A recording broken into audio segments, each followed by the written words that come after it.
Welcome to Grace Abounds. I'm Pastor Emily Baton. Today, I will be sharing with you my Sunday sermons from St. John's Lutheran Church in Palm Desert, California. Thank you for joining us, and may you find grace, peace, and comfort in the message today.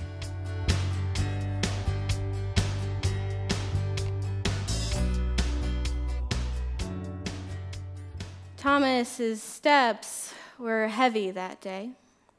He knew it was dangerous to linger in the open, but he couldn't get his feet to move any faster. It's like the weight of the world rested on his shoulders, the weight of a world that had lost its Messiah. Finally, arriving at the door to the upper room, he hears laughter of all things coming from the other side. Confused, he opens the door. Thomas is accosted by his friends, speaking at once, "We have seen the Lord. He really did it. Just like he said he would, Jesus has risen from the dead." Thomas stares at their expectant faces. He looks down at his hands and then slowly looks up. No, it can't be. Rage starts to well up inside him, the rage of grief unspoken. How dare you? How dare you let me believe for a second that it's possible? How dare you give me hope? Unless I see the mark of the nails in his hands and put my finger in the mark of the nails and my hand in his side, I will not believe. Days go by, a week. Thomas feels more and more vindicated that he is right. And oddly, it doesn't make him feel any better. He has not left the upper room since. One day, he looks up from his task, and Jesus stands before him. No, it can't be. But sure enough, all the doors are closed, and yet here he is, just as they said he would be, just as Thomas dared not to hope. Thomas reaches out a shaky hand and touches Jesus' scars. "My Lord and my God." Jesus looks at Thomas with a knowing smile. "Do not doubt, but believe. Thomas, believe in me." When looking back at these texts, it is easy to see the signs for us, to point back to the numerous times that Jesus told his disciples he would die and rise again. It is easy for us. But I think we forget what it was like in the moments, in the days after Jesus' death. We can never know for sure why Thomas needed to see and touch Jesus for himself. Maybe he didn't trust the word of the other disciples. Maybe the mere possibility that his mentor was alive was just too much to hope for. What we do know is that he doubted and he believed. To believe can also be translated as to have faith or to put your trust in.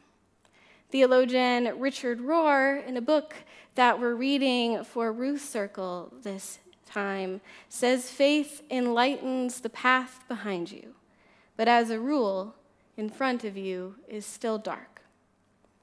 It was hard for Thomas to have faith without knowing what comes next, without something to hold on to. And I don't think he's alone in that. It is not easy to see the signs of Jesus in our own lives. Who among us can say that we haven't grasped for something solid as the world falls out from under us?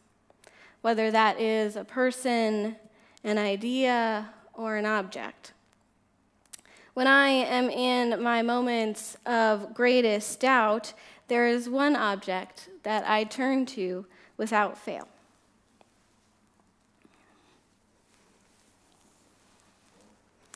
This is a prayer shawl that I was gifted by my home congregation, Bethlehem Lutheran. You see, when I was 14, I needed reconstructive hip surgery due to a spinal condition that I was born with. Now, that is a long story for another day, but suffice to say, I was pretty young and very scared. And so before my surgery, this shawl was put around me, knitted by the members of the church and woven with their prayers. It gave me the stability I needed. Even though I doubted, I also believed in a God that was revealed through the people that made this shawl. And so, whenever I feel lost and afraid, I wrap this shawl around me and I remember the faith and the community that brought me through this time of uncertainty. After Jesus' death, the disciples hid in the upper room because they were lost and afraid. And who can blame them? Knowing what happened to Jesus, who can blame Thomas for seeking out the familiar, something to ground him after his Lord, his teacher, and his friend had died? And yet, Jesus still says it is better not to see and believe. To be fair, from this moment on, all of us believe without seeing. The disciples were the last group of people to be able to see and touch the risen Christ. It was an act of faith for Thomas to believe the disciples days after they saw Jesus risen, and he simply couldn't. But what kind of faith does it require of us to believe that same story 2,000 years later? You know, something is still bothering me about this, though. If, quote, "Blessed are those who have not seen and yet have come to believe," then why, Jesus? Why did you reveal yourself to the disciples? Why did you come back from the dead with scars? Well, let's ask the text. Now, Jesus did many other signs in the presence of his disciples, which are not written in this book, but these are written, so that you may come to believe that Jesus is the Messiah, the Son of God, and that through believing you may have faith in his name. Why did Jesus come back with scars? For us. Because we need it just as much as Thomas did. Because when we make it through the darkest nights of fear and pain, we are left with scars too. A quote that I heard first from an unlikely source, the show Criminal Minds. When wounds are healed by love, the scars are beautiful.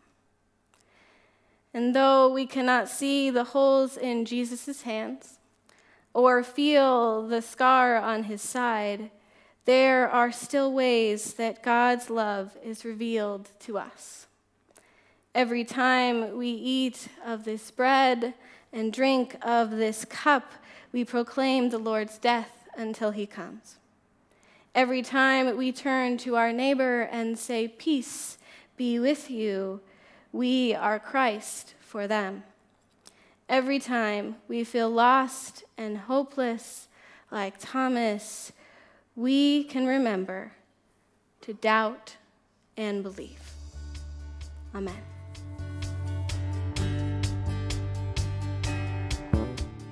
Thank you for listening. Each week's episode is edited by Nick Cox with music by St. John's Worship Band. This week's sermon is by me, Pastor Emily Baton.